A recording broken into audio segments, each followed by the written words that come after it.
January 5, 1914. Detroit, Michigan.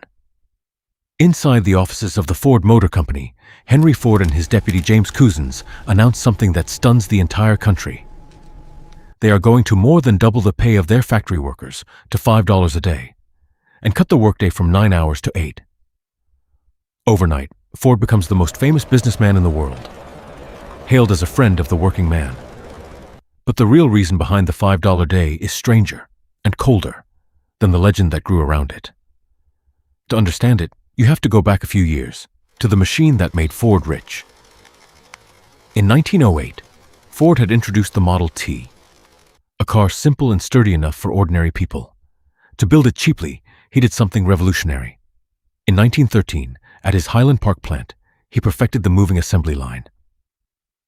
Instead of workers moving to the car moved to the workers, each man doing one small task over and over as the chassis rolled past.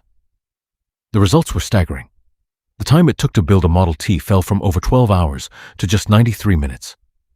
Cars poured out of the factory, prices dropped, and demand exploded. But that speed came at a hidden cost, and the cost was human.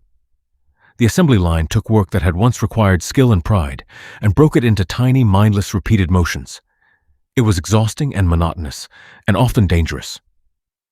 In a single year, investigators at Highland Park counted more than 200 severed fingers and tens of thousands of burns and cuts. Workers hated it. They showed up late, or not at all. Many simply walked off the line in the middle of a shift, and when one man left his post, the whole line could grind to a halt. The result was a crisis that threatened everything Ford had built. In 1913, his turnover rate reached 370%. To keep about 14,000 jobs filled, Ford had to hire more than 50,000 people in a single year. Every one of them had to be found, trained, and replaced when they quit, and all of that cost money and slowed the line. The machine that made Ford rich was, quietly, eating itself alive. That is the problem the $5 day was built to solve.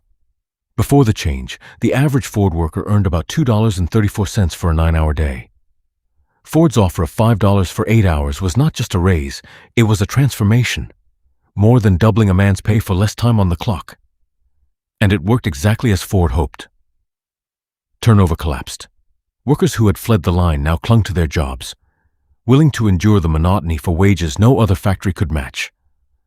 Productivity soared, and the savings from not constantly rehiring more than paid for the higher wages. The announcement also made Ford a national hero.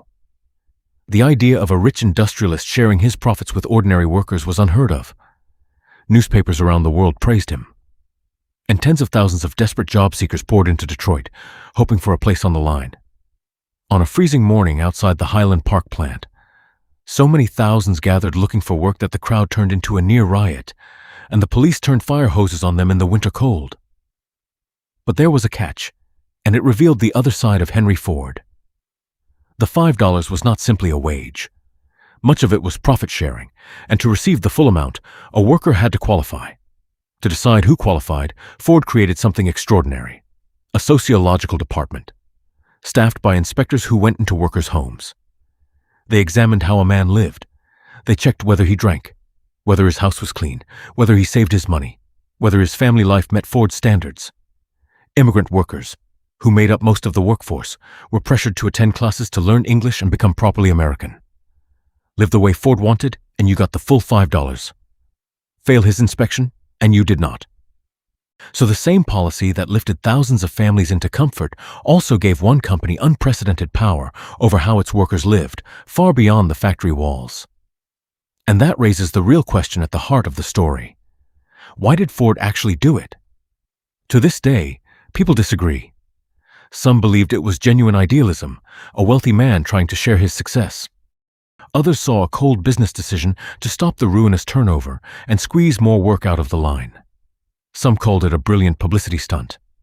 And there is a popular idea, often repeated, that Ford paid workers more so they could afford to buy his cars. That last story is mostly a myth. The truth is simpler and more revealing. Ford paid more because a stable, disciplined, grateful workforce was worth far more to him than a cheap one. Whatever his motives, the effect on America was enormous. Ford had stumbled onto a new kind of capitalism. Pay workers enough, and they become not just laborers but customers, able to buy the very goods they make. Mass production on one side and mass consumption on the other, feeding each other. This idea, which came to be called Fordism, helped build the modern American middle class, and it spread across the industrial world.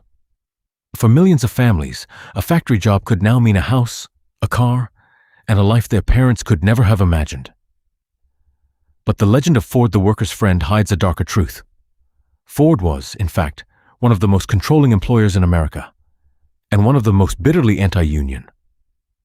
When workers later tried to organize, Ford fought them harder than almost anyone. His sociological department eventually gave way to a service department, a private force of spies and enforcers that intimidated employees and crushed union activity. In 1937, Ford's men beat union organizers bloody in a confrontation that became known as the Battle of the Overpass. Ford was the last of the great American carmakers to accept a union, holding out until 1941. And beyond the factory, Ford used his fame and his fortune to spread vicious anti-Semitic propaganda, work that was later admired by Adolf Hitler himself. This is the contradiction at the center of Henry Ford. He paid his workers more than anyone thought possible, and lifted a generation into the middle class. And in the same breath, he watched them, judged them, and fought to keep every ounce of power over their lives in his own hands. The $5 day was generosity and control at the same time, and it was impossible to have one without the other.